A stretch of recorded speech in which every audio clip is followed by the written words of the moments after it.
Në një kohë që janë hartuar një sër projektesh për rregullimin e imazhit të Lezhës, mjafton një kalim në brendësi të lagjeve të qytetit për të përballur me një panoramë as pak të këndshme.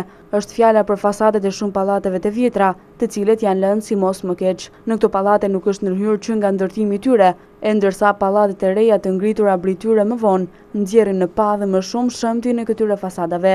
Banorët e lagjeve shprehen se duhet një investim nga ana bashkisë për të rregulluar fasadat e pallateve dhe për t'i kthyer qytetit pamjen që meriton. Sipas tyre, Lezhë është një qytet i bukur dhe që vizitohet nga shumë njerëz, dhe se me pak investim mund të renditet në një ndër qytetet më të bukura të Shqipërisë. Qerake jam më 26 vjet në Lezhë tash.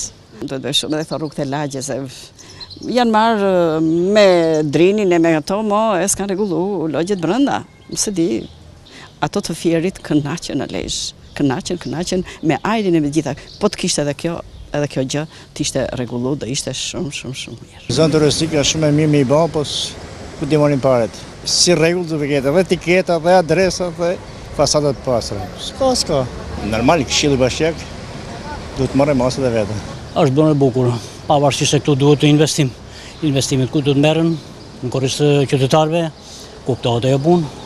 Por gjithsesi, gradualisht këto do vinë duke u përmirësuar. Duhet më tepër të ketë donator, që në 2002 që s'ka vu dorë asnjëri. Qytetari thjesht nuk ngren pesë po në kot.